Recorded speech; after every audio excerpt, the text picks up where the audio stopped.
Bonjour et bienvenue dans l'apprentissage de Premiere Pro Creative Cloud, la version 2014 du logiciel. Dans le dernier tutoriel, on a vu comment utiliser les préconfigurations que l'on trouve ici dans notre valise d'effets, qui sont des effets préconstruits. On a aussi des filtres de luminosité, des filtres de colorimétrie préconstruits dans cette valise qui s'appelle Lumetri Looks. On va en parler aujourd'hui et on va aussi parler des fonctions avancées, de quelques fonctions avancées du logiciel. Alors on commence par ces petites valises. Regardez, par exemple, on a une valise qui s'appelle cinématique, dans laquelle on a plusieurs filtres pour avoir une image qui va se rapprocher d'une image de cinéma. J'applique par exemple, regardez, le cinématique 2.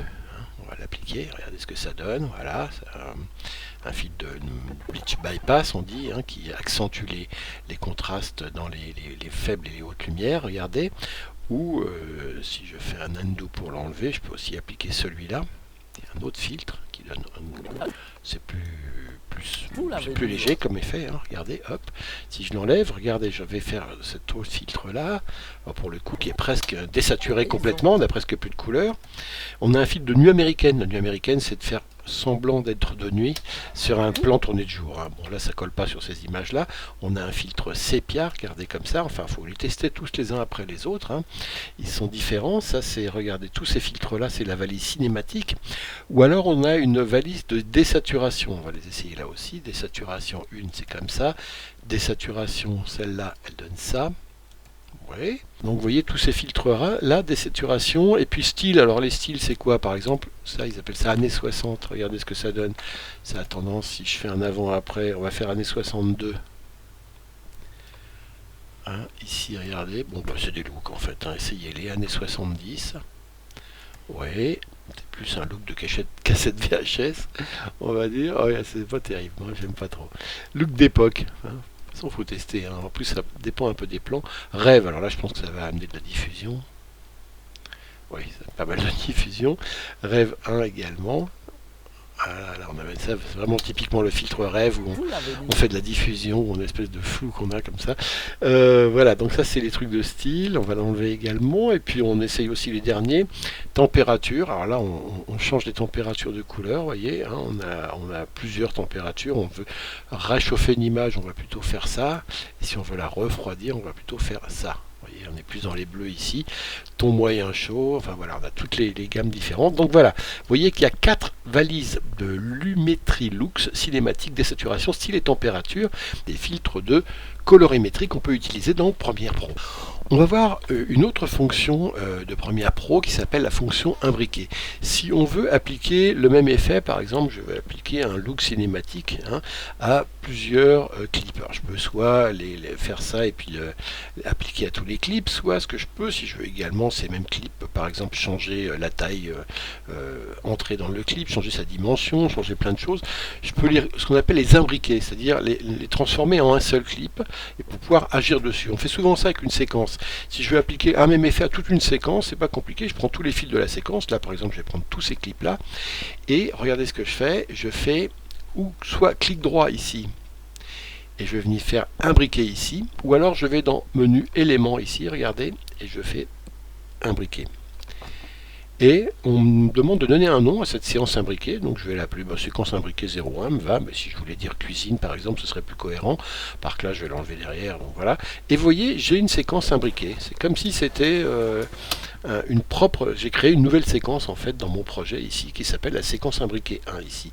Donc en fait, imbriquer des clips, ça veut dire créer une séquence avec ces clips. C'est très utile comme fonction. Ça nous arrive très souvent d'avoir besoin d'appliquer quelque chose à plusieurs clips, et donc de créer, d'imbriquer ces éléments, de les nester, comme on dit en anglais, nest, le nid. Et si je veux le désimbriquer ou revenir sur ces clips un à un, c'est pas compliqué, je double-clique dessus et je retrouve ces clics un à un. Et donc si je reviens ici sur cette séquence imbriquée, elle, je peux lui appliquer un effet, comme je viens de voir, par exemple, il était cinématique 2, à l'ensemble des clips, hop, en un coup comme ça. J'applique le filtre sur l'ensemble, vous voyez, Lumetri cinématique 2, et appliqué à l'ensemble des clips que j'avais imbriqués ici. comme ça.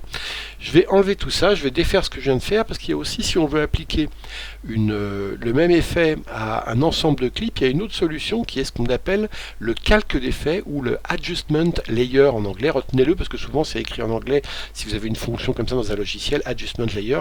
En fait, c'est un calque qu'on vient appliquer à plusieurs clips au-dessus de ces clips. Si je fais fichier nouveau et je vais ici dans calque d'effet. Mais alors pour que ça marche, pour que ce soit pas grisé ici, il faut que le projet soit actif. Donc il ne faut pas que je sois là-dedans, il faut que je sois dans projet ici. Donc voilà, et maintenant vous allez voir que fichier nouveau, hop, cette fois-ci je peux faire calque d'effet.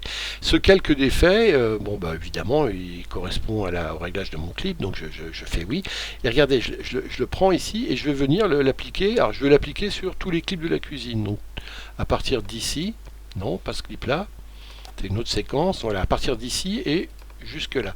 Donc hop, je le fais glisser là et je vais venir le coller jusqu'à la fin ici. Et ce calque d'effet ici, je lui applique par exemple, si je veux leur appliquer l'effet sépia qu'il y avait dans cinématique, je veux que tout ça soit en sépia, je l'applique au calque mon effet.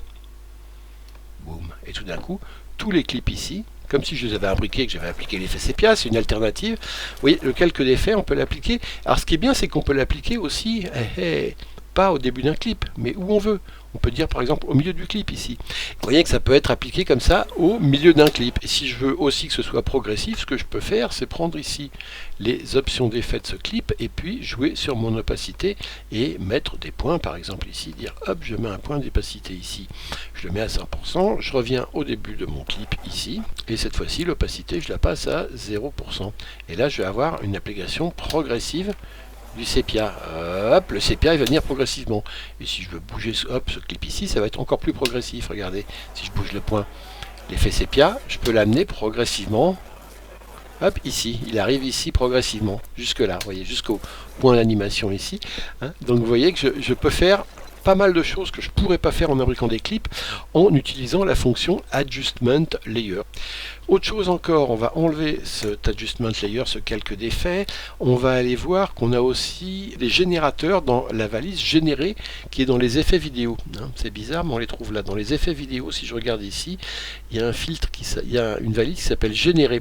Dans cette valise-là, on a en fait des générateurs. C'est bizarre parce qu'ils sont placés dans les effets, mais j'ai des générateurs. Alors comment je vais les utiliser? Pour les utiliser, il faut que je mette un fond noir. Donc je vais ici, là où j'étais tout à l'heure, dans Fichier Nouveau, mais cette fois-ci, je vais prendre une vidéo noire ici, un fond noir en fait.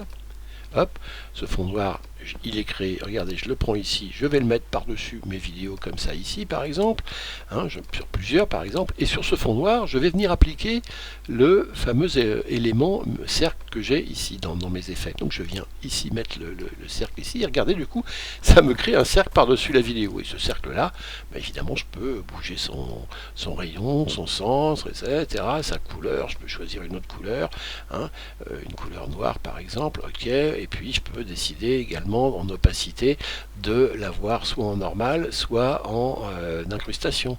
Et du coup, vous voyez ce que ça me fait comme effet, parce que je peux aussi décider, etc., l'opacité de la changer, ici, vous voyez, de jouer sur son opacité, et donc d'avoir un effet comme ça de colorimétrie différent sur mon image ici, parce que je peux le faire. Il y a aussi d'autres choses, il y a aussi, par exemple, j'enlève mon cercle ici, je reviens en normal ici, en opacité à 100%, je suis donc sur un fond noir, je peux aussi mettre, regardez ce qu'on a un damier. Alors le damier, ça va faire quoi? Ça va faire ça. Alors c'est intéressant, là encore, pas qu'on est en normal d'utiliser un damier, mais si je veux faire par exemple incrusté ou lumière douce, on peut, vous voyez, créer des effets comme ça dans l'image, surtout en jouant ici sur l'opacité.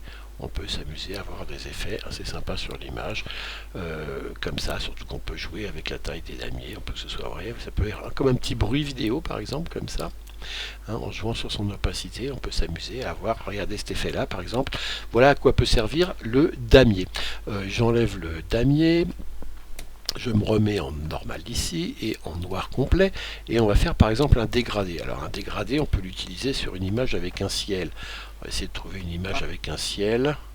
Ici par exemple, vous voyez, j'ai une vidéo noire par-dessus regardez en dessous ce que j'ai, c'est un ciel comme ça. Et j'ai dit une vidéo noire ici, alors je peux lui mettre un dégradé. Alors je mets le dégradé sur la vidéo noire. Boum. Voilà, maintenant ce dégradé, je vais l'appliquer. Je veux noircir un peu mon ciel et éclaircir en bas. Donc vous voyez, il est comme ça. Plutôt que d'être en normal, là encore, je vais mettre en incrustation. Et vous voyez que le dégradé, si je l'enlève, si je le mets, regardez ce que ça fait. Si j'enlève son opacité à 0%, vous voyez comme ça que je rattrape la colorimétrie à cause du dégradé sur le ciel, en jouant sur l'opacité. Je noircis le ciel par rapport au bas de l'image. Hein, et surtout ce dégradé, je vais le remettre en normal pour qu'on le voit bien.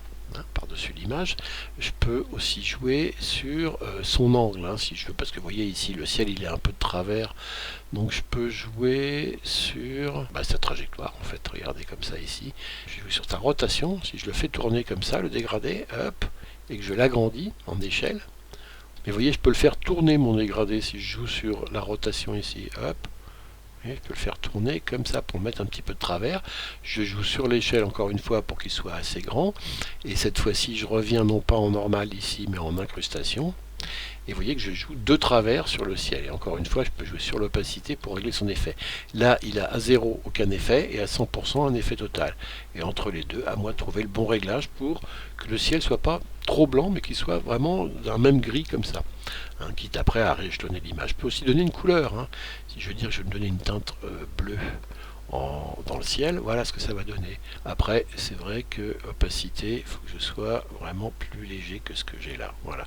Mais j'ai donné une petite teinte bleue comme ça en jouant avec ici le filtre de dégradé. Alors il y a d'autres choses, il y a le dégradé 4 couleurs, il y a des éclairs. Alors des éclairs c'est quoi?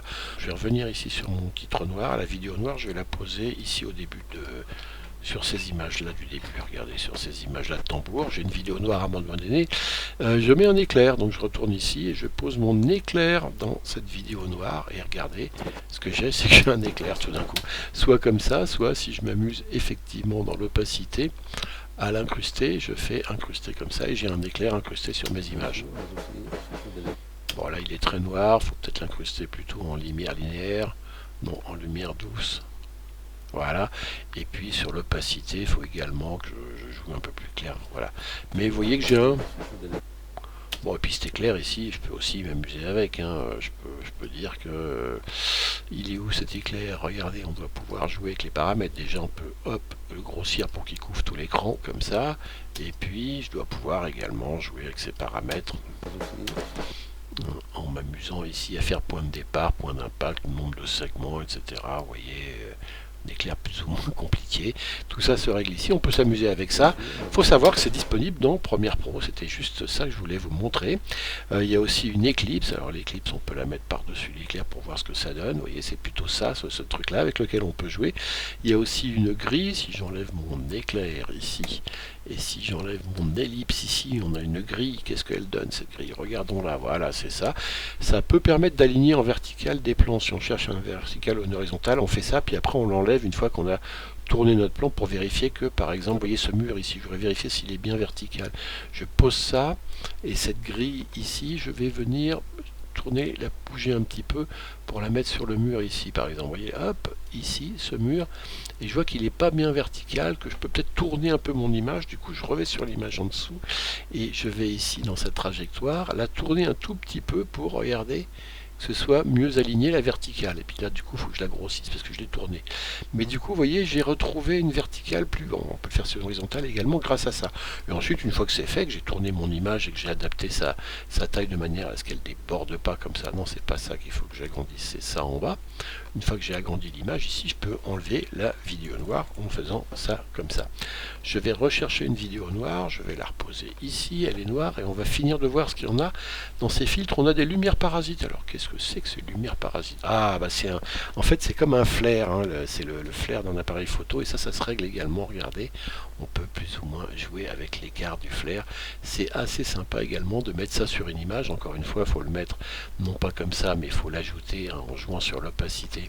On va le mettre en écran, par exemple, voilà, en écran ici, ça le fait tout à fait, et hop, on a, voilà, alors après, il faut aussi bouger sa position, etc., pour que ce soit cohérent, mais si je veux m'amuser à mettre un petit effet, regardez ici, je vais le poser, par exemple, ici, comme ça, hein, et on va jouer sur sa taille ici, et puis je peux également, l'intensité ici, peut se régler. On a plusieurs objectifs, hein, 35 mm, voilà, c'est pas le même lens flare que sur un, voilà, ça c'est plutôt le grand angle, une longue focale, je veux dire, 105 mm, alors ça on n'a pas la même chose, et etc. On peut jouer sur la position et les réglages de ces lumières parasites. Dans le prochain tuto, on regardera la stabilisation d'image et ensuite on aura fini, on pourra s'intéresser à l'export. Merci, à bientôt.